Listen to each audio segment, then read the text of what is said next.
Chapter 38. The erosion of privacy is an erosion of liberty, and liberty is the very foundation of freedom. Bruce Schneier. I was in the common room, and Ronnie and Whitecap were in front of me on the couch. I couldn't see their faces, but was within earshot. Ronnie explained a plan to Whitecap. He said that his sister worked at a hotel in town and actually said the words, "We can take her up there. We can do that in 15 minutes. Come on, bro. What do you think I'm in here for?" Whitecap expressed a lot of uncertainty about the plan, but Ronnie had his hooks in him and said, "Come on, bro. Trust yourself. You can do it." That 15 minutes was going to be our afternoon smoke break. I asked the coin whether I should stay inside. It came back, no. Okay, I would have to be fully alert to what went down outside. I didn't sit with Anastasia and Mark under the smoking tree outside the hospital fence and in front of a row of parked cars. I stood as close in to the hospital grounds as I would have been allowed, right in front of the hospital sign and standing on garden beds, very open position.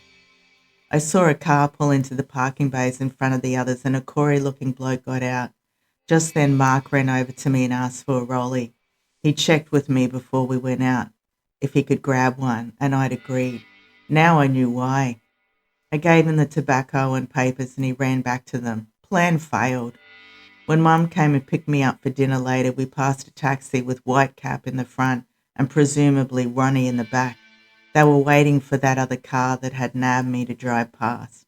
I looked back at them, sucked in amateurs. Why do these idiots not talk about things in private? I had to be grateful that they did. Otherwise I could be held hostage in some room over a pub by Ronnie's sister.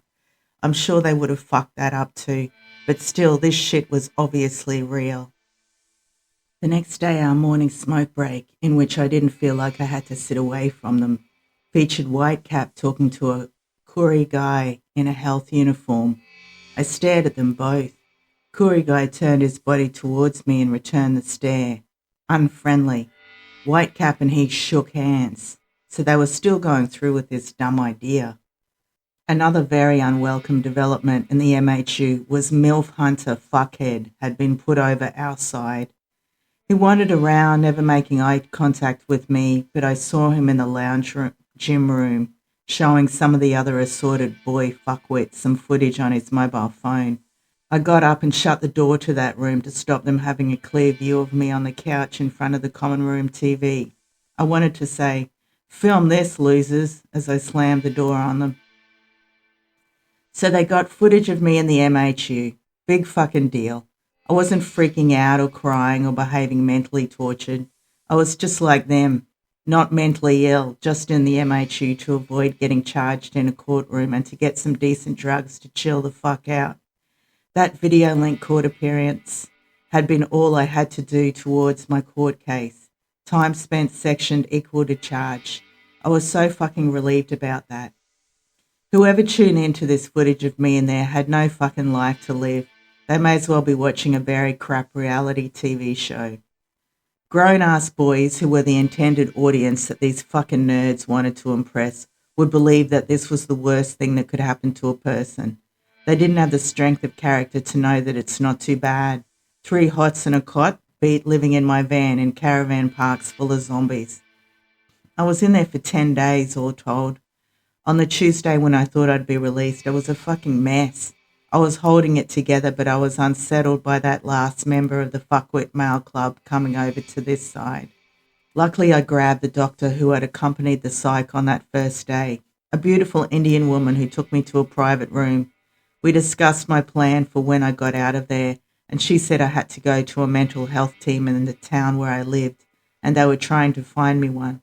I really hoped this didn't delay the process. She said she would recommend I get out, though. There was no more communication, and I was desperately trying to put a call through to my mother, who'd have to book another night at the motel if I didn't get released tomorrow. It was a mess. Suddenly a nurse came and told me that I was being released, and she'd rung my mother. No one had told me jack shit, but that's how it works. I was fucking thrilled. I hugged Anastasia goodbye and wished her the very best. There was no one else to say goodbye to. Maybe Nurse Juanita, a small Filipino woman who'd been so nice to me. She said to me once, "I don't know why you're in here. What happened? You have eye contact and hold conversations. You're fine." I wanted to say it's because my hallucinations are real and my episodes was completely sane given the circumstance. But I won't say that. I have to play the part of the psychiatric patient. I told no one I was being released, and I saw surprise on some of their faces. I can't remember which stupid faces they were. When my mother came in and off I went. She'd brought my bag in with my keys in it so I could take the van from outside the cop shop. I went in to tell them that I was moving it so they didn't think it had been nicked. It was the taser cop behind the counter out of uniform. I wondered if they'd put him on paperwork duties because they do an investigation or for his own mental health. I had on a bandana and a cap over it, a zipped up black collared shirt and jeans. I looked like a Mexican gangster, even though I didn't mean to. It was a tough look though, so I went with it. I told him I was going. He asked how I was, and I said I'm on meds and I'm good. It's like the whole thing never happened. I couldn't read the look he gave me. This was unusual for me. It was either disappointment with me because I was so cavalier about it. I did avert my eyes when I apologized for doing it, though. I looked guilty. Disappointment because I was dressed like a gangster. Disappointment that I was going because they couldn't pin my location anymore and get paid. His own guilt at how the cops had treated a mental patient. Or guilt that he knew I'd been raped in the ER. Maybe he was one of the IBA footage viewers who, instead of hating and mocking me for it, had a normal healthy reaction to it, which is to feel lust for their favourite porn star. Who knew? Who cared? I was never going to see him again. I was never going to set foot in Taree again.